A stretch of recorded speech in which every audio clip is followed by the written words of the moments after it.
Kinabukasan, 7:00 na, noong magising si Lino. Pagkalabas niya ng tent ay nakita niyang tulog pa si Tingting, kaya hinayaan niya na lang muna. Naroon lang naman sa may pinto ng tent noon ang butane stove, kaya kinuha niya na at nagpainit ng tubig para sa kanilang kape. Ilang saglit pa ay bumangon na rin si Rosalia.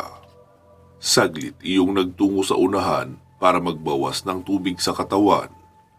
Pagkabalik ay naglagay na ng 3-in-1 coffee sa 2 baso na stainless. Kumukulo na yan, mahal. Pakilagyan na ng mainit na tubig ang 2 basong ito.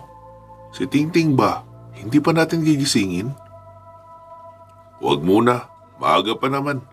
Hayaan natin siyang makumpleto ang pahinga niya. Malayo na uli ang lakad natin ngayon. Okay, sige. Sagot pa ni Rosalia at tinanggap na ang basong may kape na iniabot ni Lino. Magkatabi silang nakatingin sa paligid ng campsite. Nagsalita si Rosalia. Kawawa naman yung mga estudyanteng na biktima noong mga aswang, no? Sana lang, wala pang napahamak doon sa mga nakatakas.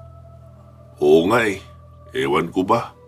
Bakit kasi kaunti ang nagiging babaylan at mga albularyo? Napipigil sa mga aswang. Kung bawat bayan sana ay may isang albularyo, ay hindi magagawang magpadami ng mga aswang na yan.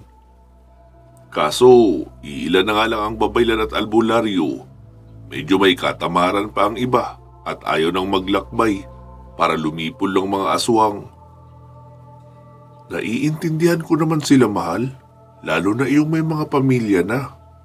Uunahin mo bang magliwaliw para pumatay ng mga aswang kaysa sa maghanap buhay para sa pamilya mo? Lalo na kung nanggagamot din sila ng libre.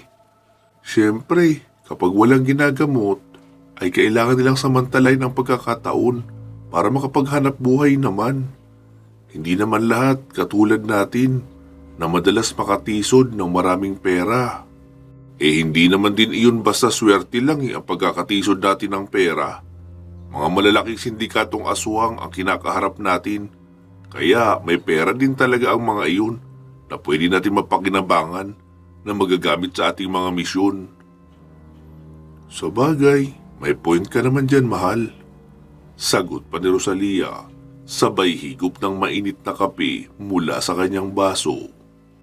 Ilang saglit pa ay nakita nilang gumagalaw na si Tingting, tapos nagsalita iyon. Ang bango naman ng kape? Pahingi? Sabi naman ni Lino. Di bumangon ka na dyan. Hindi pa naman kami nag-aalmusal. Nagkape lang. Dapat makakain muna tayo ng kanin bago tayo magpatuloy sa paglalakbay. Okay, sige. Sagot ni Tingting. Iniabot naman ni Rosalia ang isang baso kay Lino na may laman ng 3-in-1 pero wala pang mainit na tubig. Tinanggap iyon ni Lino at nilagyan na ng mainit na tubig. Noong makalabas ng tent si Tingting ay agad na iyong iniabot ni Lino. Kape mo oh. Wow, parang hari ah. May nakaabang na agad na kape. Kung ano-ano pang pinagsasabi mo dyan, tanggapin mo na ito.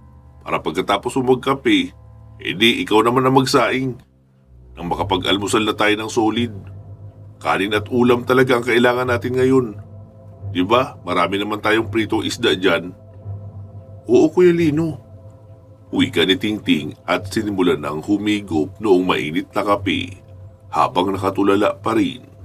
Noong maubos na ni Tingting ang kanyang kape, ay saka na iyon nag-asikaso ng pagsasaing, pero sa kahoy na lang siya nagsaing dahil napansin niyang marami namang lutuan sa gilid na maaaring gawa noong mga nag-camping. Sabi naman ni Lino, Ting, parang masarap mag-noodles ngayon ah. Lalo at pritong isda lang ang ulam natin. Okay, sige Kuya Lino. Magluluto rin ako ng noodles. Marami naman akong dala eh. Tsaka, pwede ko nang isabay habang nagsasaing. Marami namang luto ang kahoy. At marami rin ang tuyong kahoy sa paligid na pwede gawing panggatong. Sabi naman ni Rosalia, Maiwan ko muna kayo dyan ha. Lilibutin ko lang ang area nitong campsite at hahanap ng ibang bakas. Sa tingin ko ay hindi sa iisang direksyon lang nagsitakbo ang mga estudyanteng iyon. Okay, sige mahal. Ako din, ganyan din ang gagawin ko. Pero dito ako sa may kanan. Wika ni Lino at kinuha ang kanyang itak para may magamit siyang panghawi ng mga talahib. Makalipas ang kalahating oras ay bumalik na si Lino sa campsite. Nakita niya rin sa kabilang bahagi na paparating na rin si Rosalia. Ano, may nakita ka? Tanong ni Lino. Oo, meron. May 2 grupo ang nagpunta rito. Sa tingin ko, nahati sa 2 grupo ang mga tumakbo sa bahaging ito. Nagsimula kasi ang mga bakas sa magkakahiwalay, tapos nagsama-sama. Kaya kung hindi ako nagkakamali, yung nagkahiwa-hiwalay na tumakbo sa direksyong ito ay naging 2 grupo na lang na magkahiwalay. Dyan sa kabila ba, may nakita ka? Oo, meron. Ganon din. Nagsimula sa magkakahiwalay na bakas hanggang sa naging isang grupo na lang at iisang direksyon ang tinahak. Di mabuti kung ganon. At least alam na natin na may 3 grupo tayong hahanapin. Oo, tama ka Rosalia. Pero unahin na muna natin puntahan ang kuta ng mga aswang. Baka kasi may buhay pa roon at nangangailangan ng medical attention. Oo, sige. Pagsang-ayon naman ni Rosalia. Samantala, atin munang balikan ang mga kaganapan sa mga estudyante noong araw mismo na salakayin sila ng mga aswang nagabunan sa kanilang school camping site. Noong magkagulo na ang lahat, ay kanya-kanyang takbo na ang mga estudyante. Sa kaliwang bahagi ay 7 estudyante ang nakatakbo sa direksyong iyon. 5 babae at 2 lalaki. Kahit hinahapo na sa kakatakbo, ay pinilit pa rin nila ang kanilang sarili na ituloy ang pagtakbo para makalayo. Alam nilang madali silang mahanap ng mga aswang na sumalakay sa kanila. Lalo at hindi nila kabisado ang kagubatang iyon at mabibilis rin magsitakbo ang mga aswang. Ilan sa mga nahuli sa pagtakbo ay nahuli ng mga aswang. Kaya ang mga naiwang tumatakbo ay patuloy lang sa pagtakbo hanggang sa maubusan ng lakas at mahimatay sa pagod. Kinaumagahan, dahan-dahang nagising ang dalagang si Jade dahil nakaramdam siya ng pananakit ng kalamnan at hapdi sa balat. Dahan-dahan niyang iminulat ang kanyang mga mata at pilit inaalala ang mga nangyari. Nakita niyang nakasubsob pala siya sa masukal na talahiban. Hindi niya maalala na humiga at umupo siya sa bahaging iyon. Kaya sa tingin niya ay nawalan siya ng malay habang tumatakbo. Unti-unti na ring bumubuhos sa kanyang isipan ang mga alaala sa nangyari noong nakaraang gabi. Takot na takot siyang napatayo at inilibot ang tingin sa paligid. Naalala niyang hinahabol nga pala sila ng napakaraming mga aswang, kaya sila nagtakbuhan. Nakita niyang may isang kaklasing lalaki ang nakatayo rin sa unahan. Nagkatinginan sila. Nakilala niyang si Warren iyon. Sumenya sa kanya ang lalaki na huwag maingay, tapos sinenyasan siyang lumapit. Tumango naman ang dalagang si Jade at dahan-dahang lumapit doon sa lalaki. Itinuro ng lalaking si Warren na may mga tao pang nakadapa sa unahan at kailangan nilang puntahan baka mga kaklase nila at buhay pa. Noong una ay ayaw ni Jade dahil baka mga aswang raw iyon. Sabi naman ni Warren, sa tingin ko, hindi aswang ang mga iyan. Tignan mo ang suot nila naka-gray t-shirt na may logo sa likuran. Yan ang suot nating lahat, di ba, nung umakyat tayo rito? Sumang-ayon na lang din ang dalaga at sumunod sa lalaki. Noong lapitan noon, ang mga katawang nakahandusay sa talahiban. Sinubukan nila iyong itihaya. Nagulat sila noong bigla yung nagsisigaw ng wag po. Parang awa nyo na, huwag nyo akong kakainin. Sinampal iyon ni Warren ng malakas para matauhan. Lily, ako ito, si Warren! Doon pa lang natauhan ang dalaga, tapos ginising pa nila ang ibang mga naroon. At lahat sila ay 7. Sabi ng isa sa kanila na si Ivy, ano nang gagawin natin ngayon? Sabi naman ni Warren, hindi tayo pwedeng bumalik sa pinanggalingan natin dahil nagkalat roon ang mga aswang. Ang pwede lang natin gawin ay magpatuloy sa paglalakad hanggang sa makarating tayo sa ibang bayan. Doon na tayo maghahanap ng daan pa ibaba. Sumang-ayon naman ang lahat at nagdesisyon silang si Warren na ang kanilang magiging group leader. Ipinagpatuloy na nga ng grupo ang kanilang paglalakad patungo sa kaliwang bahagi ng kagubatan para maghanap ng matatagusan patungo sa kabilang bayan. Makalipas ang 4 na oras na paglalakad, nagsalita ang isa sa mga kasama ng grupo na si Sarah. Warren, gutom na ako. Uhaw na rin kami. Anong gagawin natin? Sabi naman ni Warren. Sige ganito. Roldan, marunong kang umakyat ng puno? Hindi masyado, pero pwede kong subukan. Sige tol, pasuyo naman. May tapilok kasi ako sa paa na medyo namamaga na, kaya hindi ako makakaakyat. Kahit mga 10 to 15 meters lang ang maakyat mo, ayos na yon. Maghanap ka lang kung saan may malapit na ilog o kahit anong anyong tubig rito. Para kasing may naririnig akong malakas na daloy ng tubig eh. Hindi ko lang alam kung saan banda.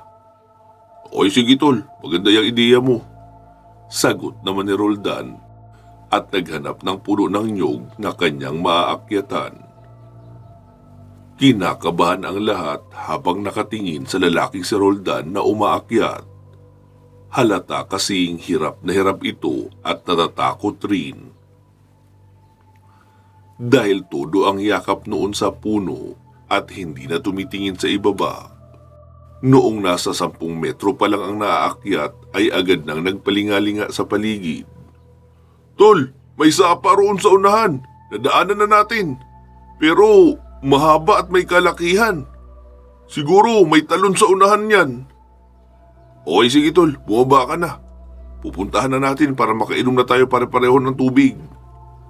Agad namang bumaba ang binata at pagkarating niya sa ibaba ay nagsimula na silang maglakad patungo sa direksyon na sinabi ni Roldan na may sapa. Pagkarating roon ay tuwang-tuwa silang lahat noong makita ang may kalakihang sapa na dumadaloy ng malakas. Kanya-kanyang lapit na ang lahat roon, uminom ng tubig at naghilamos. Ang ibang kababaihan ay lumublob na talaga at naligo. Dahil kanina pa raw nangangati, gawa ng mga makakating dahon at talahib na nadaanan. Habang abala sila na ini-enjoy ang tubig, ay wala silang kamalay-malay na may isang salamangkera na aswang ang naroon sa di kalayuan nakatayo at nakatanaw sa kanila. Siya si Rebecca, ang babaeng inialay ang kanyang asawa at 3 anak sa kadiliman, kapalit ng kanyang panghabang buhay na kabataan. Hanggat mag-aalay siya ng buhay kada taon, ay 1 taon muli ang magiging extension ng kanyang magandang itsura at pagiging bata. Nitong mga panahong ito ay nasa 60 anyos na si Rebecca, pero dahil sa epekto ng itim na mahika, ay nagmumukha lang siyang 23 hanggang 25 anyos. Maputi, makinis, mahaba ang makintab na buhok, at may gifted na dinadala sa harapang bahagi ng kanyang katawan. Iyon ang kanyang nagsisilbing asset sa tuwing bumababa siya sa bayan para humanap ng kanyang gagawing alay.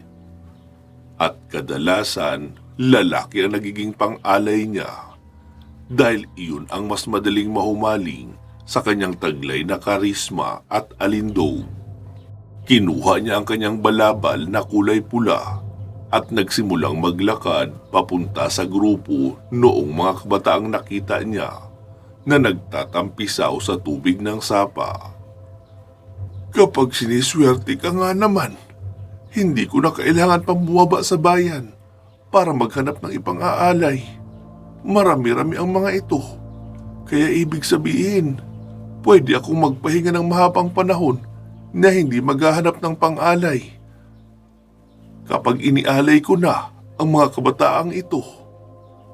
Masayang wika niya sa sarili habang patuloy sa paglalakad papalapit sa mga kabataang nasa unahan. Noong malapit na si Rebecca sa mga kabataan, ay agad naman siyang napansin ng isa sa mga iyon. Sabi ng dalagang si Ivy, "Warren, may tao." Napalingon naman agad ang lahat sa direksyong pinagmumulan ni Rebecca. "Magandang umaga sa inyo, mga iho at mga iha. Naliligaw ba kayo? Imposible kasing may makarating pa na mga katulad nyo sa bahaging ito dahil masyado na itong malayo sa kabihasnan. Kung hindi ako nagkakamali, mula rito hanggang sa bayan ay kakain ng 10 oras na paglalakad. Kaya anong inyong pakay at narito kayo?" Sabi naman ni Warren, Miss, tama ka nga. Naliligaw kami. Mga estudyante kami na nag-camping. Kaso sinalakay kami ng mga aswang. Pwede mo ba kaming ituro sa pinakamalapit na daan papunta sa kasunod na bayan?" "Naku, kahit ituro ko sa inyo, ay hindi pa rin kayo makakarating doon. Dahil may buwan sa linggong ito at buong linggo maghahanap ng mabibiktimang tao ang mga aswang na taga rito sa gubat. At kahit anong gawin yung pagtatago, ay matatagpuan pa rin nila kayo dahil parang bakuran lang nila ang buong kagubatan ng San Narciso. Kabisado nila ang pasikot-sikot rito. Kung gusto nyo, ay sa akin na muna kayo tumuloy. May maliit akong kubo malapit sa talon at malapit rin yun sa kuweba. Pwede kayo roon magpalipas ng ilang araw. May mga tanim rin akong saging at kamuti roon, kaya meron kayong makakain." Tumingin naman si Warren sa mga kasama niya. Tumango naman ang lahat dahil pare-pareho na silang nagugutom. "Di sige, halina kayo na makapagluto na tayo ng makakain nyo roon." Uwika pa ng magandang dalaga sa harapan ng mga estudyante. Agad nang nagsiyahon ang mga estudyante at sumunod na sa dalagang nag-alok sa kanila ng pagkain at matutuluyan. Naglakad sila ng mahigit 10 minuto hanggang sa makita nila ang isang katamtamang laki ng kubo, tapos may kuweba nga sa likuran noon. Kaya natuwa ang karamihan dahil meron na silang matutuluyan. Pero 2 sa mga estudyanteng babae ay nagpasyang magpunta sa may likurang bahagi ng kuweba para sana umihi. Nang makita nila ang mga buto ng ilang mga taong naroon. "Grace, mukhang hindi tao ang dalagang iyon ah. Isa siyang aswang o kanibal. Ang daming buto nito oh, may mga bungo pa." "Hala, oo nga. Kailangan na nating umalis rito agad bago pa may mangyaring masama sa atin." Pagsang-ayon naman ng isa. Dali-dali silang lumapit sa kanilang kaklase na si Warren. "Warren, umalis na tayo rito ngayon din."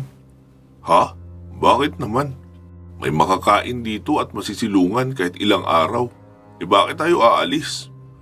"Hindi tao ang babaeng yan. Isa siyang aswang. Maraming buto ng tao sa likuran ng kuweba." Pagkarinig lang noon ng iba pang mga kasamahan, ay agad na silang nagsiatrasan. Saktong kalalabas lang din ni Rebecca, dala ang isang kaldero na paglulutuan dapat ng saging. Mukhang nalaman nyo na ang sekreto ko ah. Di wala nang dahilan para itago ko pa ang totoo kong anyo." Wika noon at biglang naging kulubot at nagmukhang matanda. Agad namang nagsitakbuhan ang mga kabataan. Sabi naman ni Rebecca, "At saan kayo pupunta? Akala nyo ba madali nyo ako matatakasan?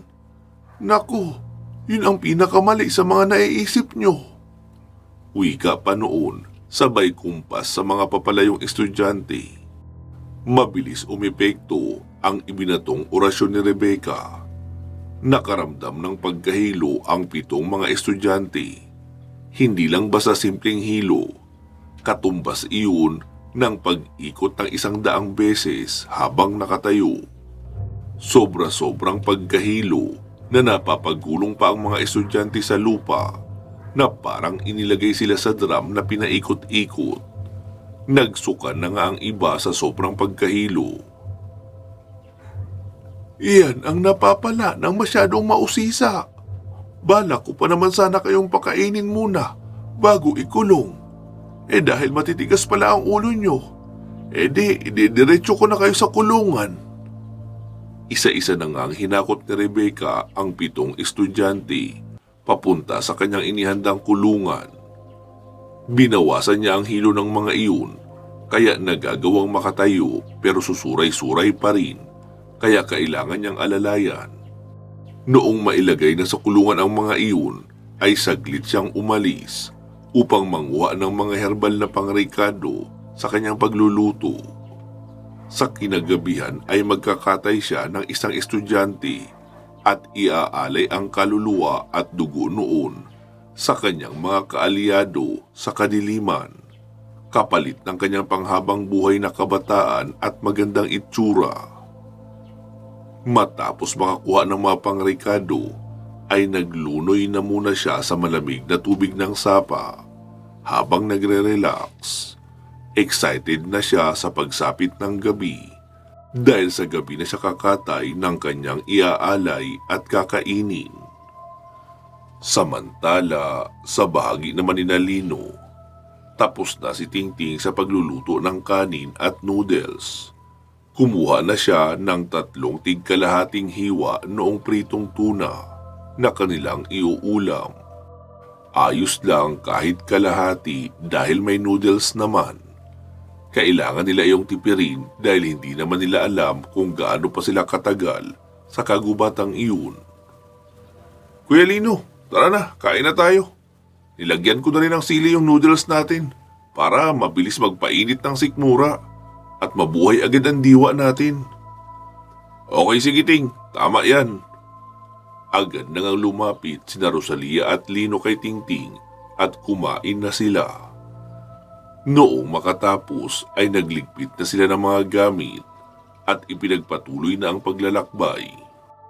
Noong makarating sa may pangpang ay sabi ni Lino, "Ako na ang mauunang aakyat.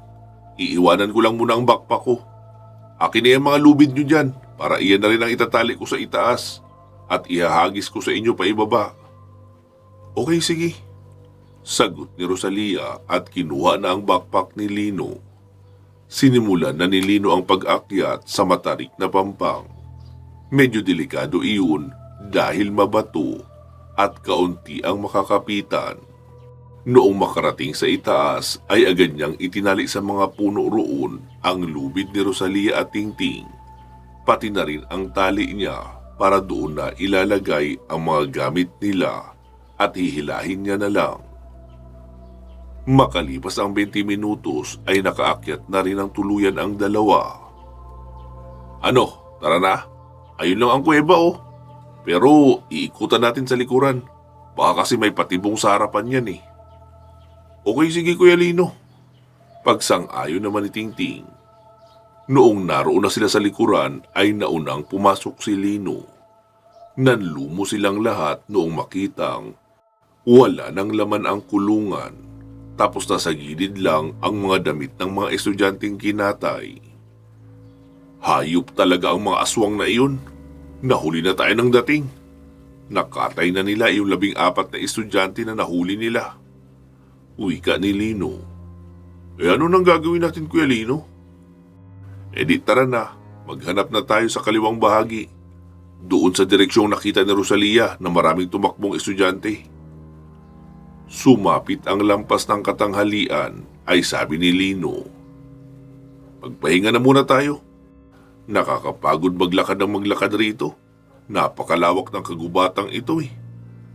Iindip lang tayo ng kahit kalahating oras, tapos ipagpatuloy na natin ang paglalakbay. Okay, sige. Napapagod na rin ako. Sagot ni Rosalia at nahiga na sa tabi ni Lino. Nagsapin lang din iyon ang sako. Makalipas ang mahigit kalahating oras ay gumising na si Lino. Nagugutom na ba kayo? Ako kasi hindi pa eh. Balak ko sana na sa hapunan na tayo kumain. Oo, Kuya Lino, sa hapon na tayo kumain para tipid. Hindi pa rin naman ako gutom, nauuhaw lang ako. Iinom lang ako ng tubig tapos ayos na. Okay, sige, edi tara na. Ipinagpatuloy na nga nila ang paglalakad. Sumapit na lang ang gabi ay hindi pa rin nila natatagpuan ang mga bakas ng mga estudyante. Lalo at lumayo sila kaunti noong magpunta sila sa kuta ng mga aswang. Habang naghahapunan ay sabi ni Lino, Rosalia, noong mag-scan ka ba ng satellite imaging, wala ka bang ibang nakita na location na maaring pinagkukutaan ng ibang lahi ng mga aswang rito? Wala, Lino eh. Masyadong makapal ang kagubatan. Malalaki rin ang mga puno. Kaya mahirap maghanap ng ganoon. Yung kuweba lang ang napansin ko dahil wala namang puno sa harapan noon. Ah, ganun ba? Sige pala, tiyagain na lang natin na maghanap uli bukas. Matapos makapaghapunan ay sabay-sabay na silang nagsitulog. Kampante naman si Lino na mas malakas na ang pakiramdam niya ngayon at mararamdaman kaagad kung may panganib kahit tulog siya. At tinang balikan ang mga nakalipas na araw na naganap sa bahagi ng salamangkera na si Rebecca. Sumapit ang kinagabihan. Sa wakas, oras na ng pagluluto. Wika ni Rebecca sa kanyang sarili. Lumapit na siya sa kulungan.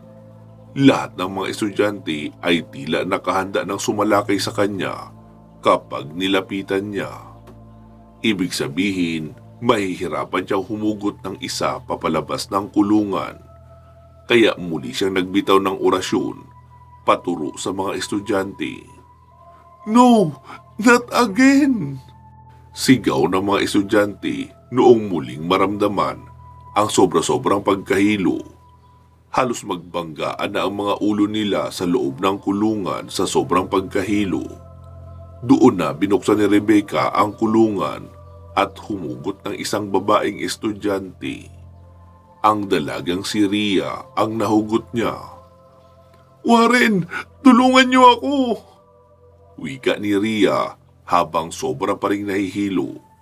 Walang nakasagot sa kanya dahil nagsimula na namang magsisuka ang mga estudyante sa loob ng kulungan sa sobrang pagkahilo.